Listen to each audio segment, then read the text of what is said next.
Rumah Sakit Umum Pusat Profesor Kando, Profesor Dr. Rumbayan Dekando. Rumah Sakit Pendidikan Rujukan Nasional, terpercaya masyarakat luas. Kepuasan pasien di atas segala-galanya, keselamatan pasien selalu dijunjung tinggi. Majulah RSUP Kando, Rumah Sakit Pendidikan Nasional. Majulah Rumah Sakit Kando, Rumah Sakit Pilihan Masyarakat. Majulah RSUP Kando, Rumah Sakit Pendidikan Nasional. Majulah Rumah Sakit Kando, Rumah Sakit Pilihan Masyarakat. Halo sahabat Promkes dimanapun Anda berada. Jumpa lagi dengan saya Dr. Septin dalam acara Promkes Bercerita, sebuah diskusi santai mengenai topik-topik kesehatan di seputaran RSUP Profesor Dr. R.D. Kando Manado. Topik kita kali ini adalah mengenai waspada gelombang 2 COVID-19. Dan bersama-sama dengan kita sudah hadir seorang narasumber yang sudah sangat dikenal oleh sebagian besar masyarakat Kota Manado dan sekitarnya.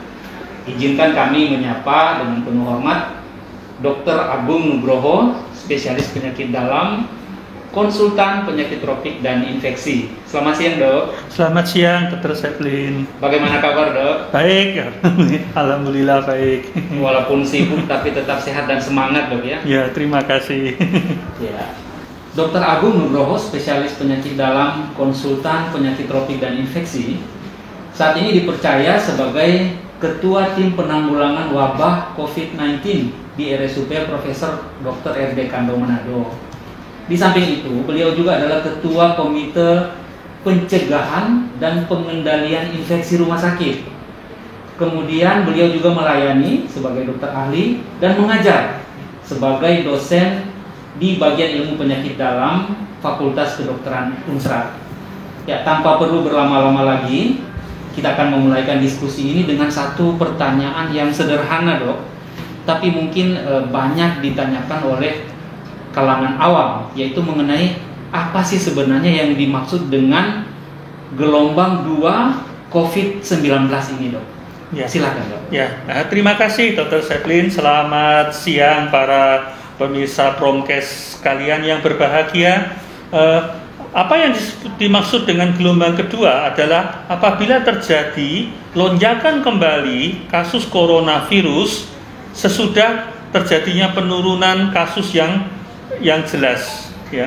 Jadi di mana dulu kasus itu sudah turun, sudah melandai dan sudah turun, sudah sedikit yang menderita, tapi mendadak sontak terjadi lagi suatu lonjakan kasus yang sangat banyak. Ya, itulah yang disebut sebagai gelombang kedua, dan mungkin ada gelombang 3 dan sebagainya, yang gelombang 3 dan seterusnya. Jadi pokoknya sekali lagi, kalau itu sudah terjadi penurunan kasus dan kemudian terjadinya lonjakan kembali kasus coronavirus, itulah yang disebut sebagai gelombang kedua dan seterusnya. Iya, Dok.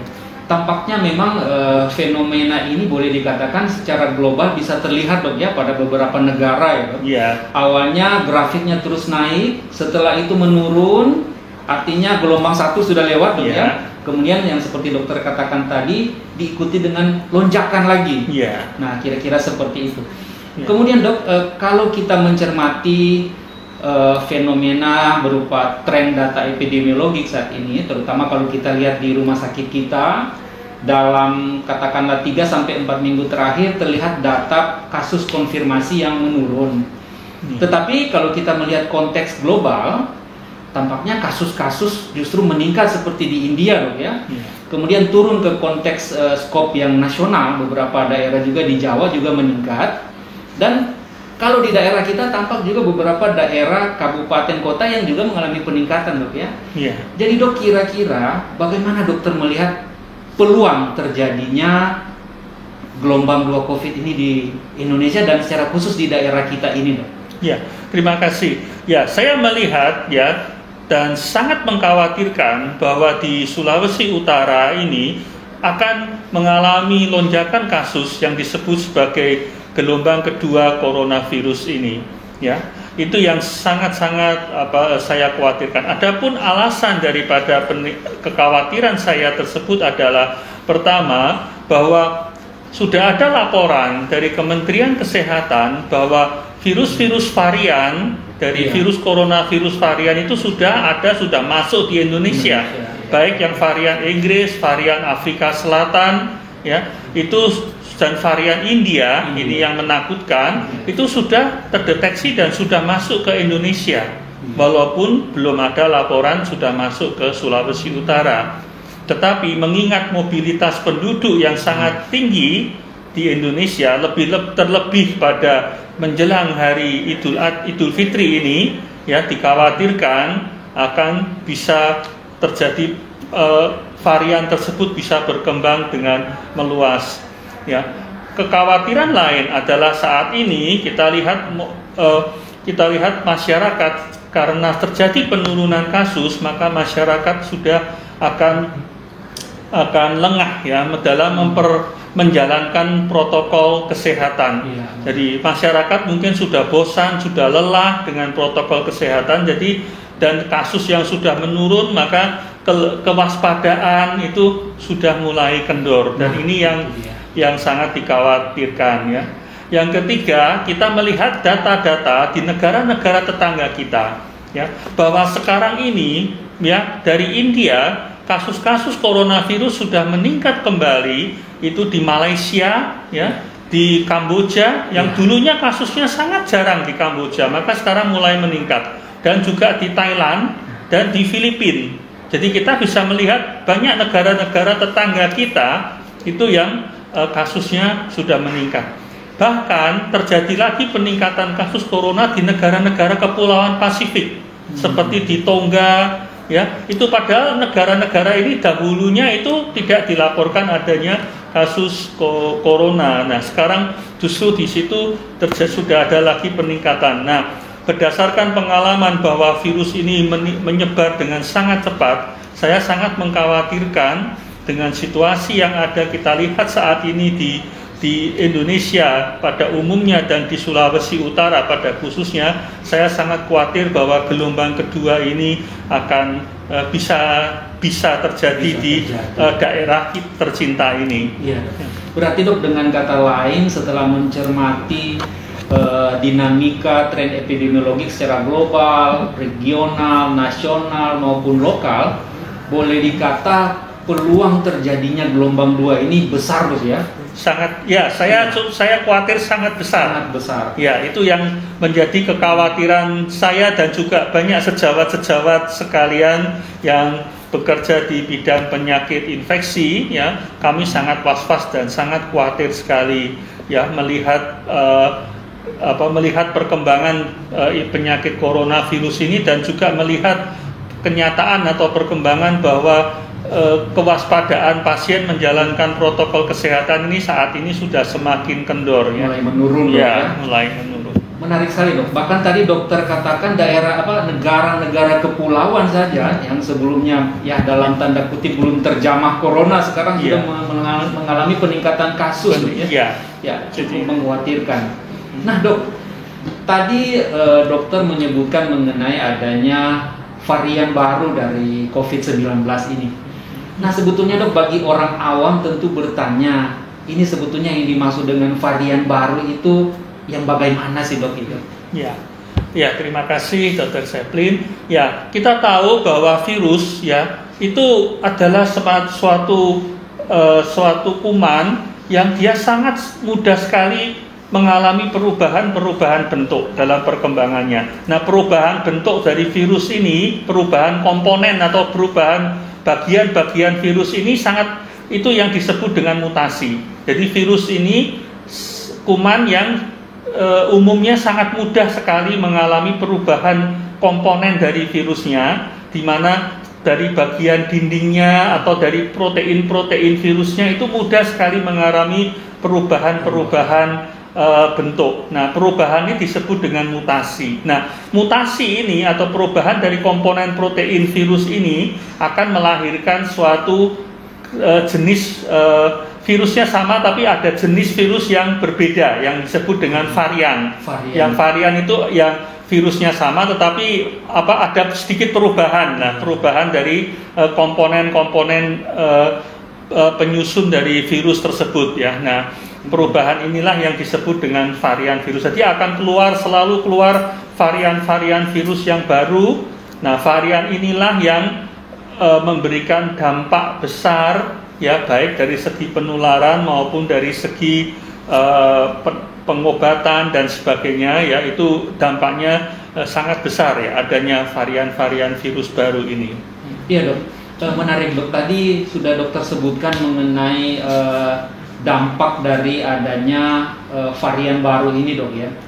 Nah, dalam pandangan dokter, kalau dokter melihat kira-kira secara klinis, Dok, apa yang menjadi karakteristik dari infeksi oleh varian baru ini? Karakteristik kliniknya yang mungkin membedakan dengan karakteristik klinik yang disebabkan oleh pendahulunya, katakanlah seperti itu, Dok ya. Iya.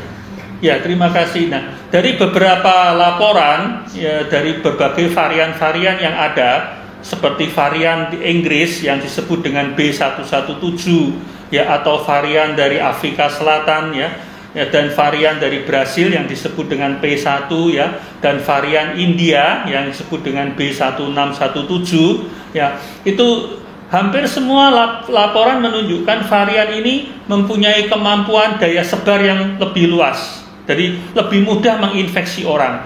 Maka jangan heran salah satu gejala tanda-tanda klinisnya adalah cepat sekali menular kepada anggota keluarga atau mereka yang kontak dengan pasien ini. Jadi akan terjadi lonjakan kasus yang cepat dan hebat disebabkan karena penularan yang sangat intens dari virus itu. Ya, masalah berikutnya adalah berbagai laporan menunjukkan varian ini memberikan gejala yang lebih berat. Jadi orang akan cenderung menjadi lebih sakit, ya, dan sakitnya pun menjadi lebih berat, ya, seperti itu. Yang ketiga, ada kemungkinan bahwa virus ini karena sakitnya lebih berat, tentunya angka kematiannya akan lebih tinggi, ya, itu yang dikhawatirkan. Yang berikutnya adalah dia bisa mengganggu kemungkinan bisa mengganggu hasil pembacaan tes PCR. Ya, jadi PCR-nya mungkin bisa negatif palsu. Jadi orangnya menderita COVID tapi PCR-nya tidak, alat deteksi kita yang sekarang terkenal dengan PCR itu menjadi tidak bisa mendeteksi virus ini, kemungkinan seperti itu, ya. Dan ada kemungkinan juga beberapa obat-obatan yang saat ini digunakan untuk mengobati coronavirus mungkin keefektivitasannya itu menurun. Dan yang terakhir yang lebih mengkhawatirkan adalah kemungkinan, ya, dan ini kemungkinan besar beberapa vaksin yang umumnya kita berikan itu mungkin kurang berespon untuk yang terhadap varian virus ini. Sehingga ini menjadi semacam peringatan, alarm bagi kita semua bahwa jangan karena merasa kita sudah divaksin lalu kita merasa sudah benar-benar terlindung atau aman. Karena ada kemungkinan vaksin yang sudah pernah kita dapat ini menjadi berdaya guna untuk mencegah penularan. Ya, karena kemungkinan vaksinnya itu kurang efektif untuk menghadapi virus-virus yang varian. Ini yang menjadi kekhawatiran kita saat ini dengan kenyataan semakin meluasnya varian-varian coronavirus 19 ini. Makasih. Iya, Dok, memang terlihat sangat mengkhawatirkan, Dok, ya, karena ternyata lebih cepat menular, klinisnya lebih berat, kemudian boleh dikatakan lebih, ya, mungkin dalam tanda kutip lebih mematikan, Dok, ya, yang ini. Dan tadi sudah disentil oleh dokter efektivitas vaksin juga, ya. Nah, ini, Dok, kita sudah bicara mengenai vaksinasi ini, Dok. Memang banyak masyarakat awam yang boleh dikata berada dalam posisi overconfident, katakanlah demikian, setelah divaksin merasa bahwa memang sudah kebal. Nah, ini bagaimana dokter melihat fenomena ini, Dok?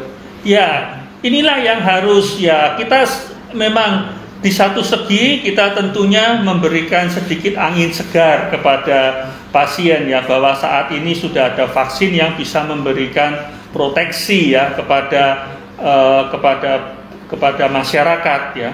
Dan ya tentunya ini adalah angin surga ya, tentunya ini adalah kabar gembira bagi masyarakat bahwa kita sudah ada. Tetapi kita juga harus menjelaskan kepada pasien bahwa vaksin ini bukanlah merupakan suatu peluru ajaib untuk dapat mengakhiri wabah ini, karena vaksin ini mempunyai permasalahan, yaitu pertama itu keefektivitasannya akan sangat menurun kalau kita berhadapan dengan virus varian, yaitu satu. Kedua, sampai sekarang kita belum tahu seberapa lama vaksin ini bisa memberikan daya perlindungan. Ada yang mengatakan vaksin Amerika, yaitu vaksin Pfizer, itu bisa memberikan perlindungan hanya selama 1 tahun. Ya, ada beberapa laporan vaksin yang mengatakan daya perlindungannya hanya selama 6 bulan. Jadi masyarakat harus menyadari bahwa perlindungan terhadap vaksin ini kemungkinan itu tidak perlindungan yang jangka panjang, tetapi hanya memberikan perlindungan jangka pendek. Ya. Dan yang ketiga, kita juga harus tahu bahwa respon masing-masing orang terhadap vaksin itu bisa berbeda-beda. Ya, ada yang memberikan respon sangat kuat, sangat bagus, ya, tetapi sebaliknya ada yang memberikan respons yang kurang baik. Nah, kenapa demikian? Ini masih sesuatu yang belum kita ketahui, karena vaksin ini kan hal yang baru, ya kan, baru sama sekali. Jadi masih banyak hal yang belum diketahui dan masih banyak hal yang harus kita pelajari. Ya, jadi tetapi intinya para pemirsa sekalian, bahwa vaksin ini jangan dianggap sebagai senjata pamungkas ya, yang untuk menghadapi coronavirus. Ya, dia hanya dianggap sebagai salah satu senjata pelengkap dalam menghadapi virus ya. Jadi kita tetap harus bahwa senjata pamungkas yang sudah terbukti efektif untuk melawan virus ini adalah salah satunya dengan menjalankan protokol kesehatan dengan kedisiplinan yang tinggi. Iya, berarti memang dengan kata lain tidak bisa hanya bersandar pada status sudah atau belum divaksin, Dok ya. Kita juga jangan mengabaikan protokol kesehatan, Dok ya, seperti memakai masker, rajin mencuci tangan, menjaga jarak, kemudian mengurangi mobilitas dan tidak usah keluar rumah kalau memang tidak ada keperluan mendesak, Dok ya. Iya.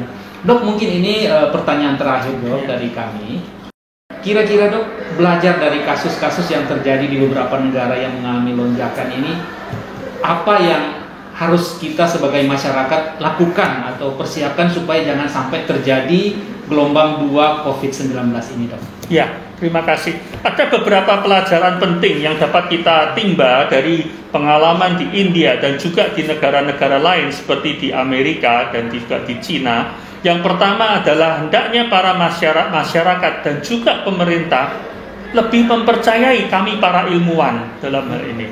Apa yang terjadi di India itu adalah karena para pemimpin dan masyarakat itu kurang mempercayai pendapat dari para ilmuwan, karena sebelumnya para ilmuwan sudah memperingatkan akan bahaya gelombang kedua ini kalau sampai protokol kesehatan ini diabaikan ya, dan diabaikan. Nah, inilah yang terjadi ya. Jadi banyak juga pengalaman di Amerika dan sebagainya, masyarakat itu menganggap apa yang dikatakan oleh para ilmuwan itu sebagai tidak benar, tidak tepat, atau tendensius dan sebagainya. Nah, inilah ketidakpercayaan terhadap ilmuwan ini yang berdasarkan pengalaman yang ada itu akan berakibat sangat buruk. Dan salah satu penyebaran yang hebat di Amerika dan juga di India dulu adalah karena pemerintah dan juga masyarakat itu tidak mempercayai dan mengabaikan saran-saran dari ilmuwan. Ya, sebaliknya di Cina yang mereka saran-saran dari ilmuwan itu benar-benar diikuti dengan dijalankan dengan tegas dan dengan ketat. Ya, kalau ilmuwan menganjurkan lockdown dan sebagainya, akibatnya kita bisa melihat bahwa Cina bisa dengan cepat dalam beberapa bulan itu bisa mengendalikan wabah ini, dan sejauh ini sampai saat ini tidak terjadi gelombang kedua di sana, ya, karena menjalankan protokol dengan sangat ketat. Walaupun memang kadang-kadang saran daripada para ilmuwan itu mungkin agak sulit ya, terasa pahit ya, pil pahit ya. Tapi kita harus selalu tahu bahwa namanya obat itu umumnya pahit, selalu pahit ya. Nah inilah yang kadang-kadang masyarakat tidak dan pemerintah tidak bisa menerima atau menjalankan saran. Tetapi saya sebagai pribadi, sebagai dokter, saya menganggap bahwa saran para ilmuwan lah yang saat ini yang terbaik dan sebaiknya itu yang harus dipertimbangkan dengan seksama. Satu. Yang kedua adalah kita jangan pernah lengah. Jangan kita menganggap bahwa virus corona ini adalah seperti hantu yang bisa datang dan pergi dengan sendirinya, tidak. Ya, kita selalu berpendapat bahwa virus ini adalah virus yang akan lama menyertai kita. Kita tahu bahwa dulu wabah flu Spanyol itu membutuhkan waktu sampai 5 tahun lebih sampai 10 tahun untuk dapat hilang. Ya, jadi butuh waktu lama. Jadi jangan kita mengharapkan bahwa wabah coronavirus ini akan lenyap hanya dalam hitungan bulan atau 1 tahun. Saya menduga bahwa wabah ini akan berlangsung bertahun-tahun. Jadi kita harus sabar. Ya, saya tahu memang dampaknya sangat pahit, sangat menyakitkan, sangat menyedihkan ya. Dari segi ekonomi, segi sosial, segi psikologis ini sangat berat. Tetapi sekali lagi ini adalah bencana. Ini adalah bencana dari umat manusia di dunia. Bencana modern ya, di kehidupan modern ini adalah bencana. Dan setiap bencana itu selalu pahit, tidak ada bencana yang manis, yang enak ya, selalu bencana itu pahit. Dan bencana yang disebabkan oleh wabah itu selalu berlangsung lama. Umumnya sangat jarang ada wabah pandemi yang bersifat dunia, di seluruh dunia itu bisa diselesaikan dalam waktu yang singkat. Jadi pesan saya, masyarakat hendaknya bersabar. Saya tahu pahit, tetapi itu harus bersabar. Ya, jadi ini membutuhkan waktu lama. Jadi kita harus menjalankan protokol kesehatan 5M ya, memakai masker, mencuci, menjaga jarak, menghindari mobilitas ya. Itu semua harus dijalankan benar-benar dengan seksama untuk jangka waktu yang lama. Ya, memang ini sangat mengganggu kenikmatan kita, tetapi ini adalah senjata kita yang menurut saya yang terbaik ya untuk mengatasi infeksi ini bersama dengan vaksin. Ya, perlu diketahui sampai sekarang coronavirus ini belum ada obat untuk mujarab untuk mengobatinya. Ya, belum ada obat yang mujarab. Ya, itu belum ada. Nah, jadi upaya pencegahan adalah satu-satunya senjata kita. Dan senjata kita yang utama adalah protokol kesehatan ya 5M ditambah dengan dibantu oleh vaksin. Ya, itulah beberapa pelajaran yang harus disadari oleh masyarakat sekalian, bahwa kita jangan memandang enteng penyakit ini, dan kalau terjadi penurunan kasus jangan dianggap itu sudah selesai. Ya, karena ingat penyakit ini, wabah itu selalu hadir dalam bentuk gelombang demi gelombang. Wabah flu Spanyol ya tahun 1918 itu gelombang kedua justru lebih mematikan, sama seperti yang terjadi saat ini dengan coronavirus. Ya, di India itu justru gelombang kedua lebih mematikan dibanding gelombang pertama. Dan inilah kekhawatiran kita sebagai para dokter sekalian ya, dan dampaknya Anda bisa melihat sendiri bahwa kalau terjadi lonjakan kasus, banyak sekali penderitaan dan air mata yang akan kita alami ya. Sahabat Promkes dimanapun Anda berada, sungguh menarik dan informatif apa yang kita sudah dengarkan dari Dr. Agung Nugroho, spesialis penyakit dalam, konsultan penyakit tropik dan infeksi tadi. Semoga apa yang disampaikan oleh Dr. Agung menjadi pesan tersendiri untuk mengingatkan kita agar jangan lengah menjalankan protokol kesehatan. Atas nama Instalasi Promosi Kesehatan dan Pemasaran RSUD Profesor Dr. R.D. Kando Manado, dengan ini menyatakan banyak terima kasih dok atas waktu dan kesediaan dokter membagi informasi, membagi ilmu, dan ini sungguh sangat bermanfaat bagi masyarakat awam agar supaya kita bisa melewati masa-masa sulit ini dok ya. Sekali lagi banyak terima kasih. Terima kasih, sama-sama. Sampai di sini perjumpaan kita sahabat Promkes. Kita akan jumpa lagi dalam edisi selanjutnya. Salam sehat. Salam sehat. Salam sehat. Rumah Sakit Umum Pusat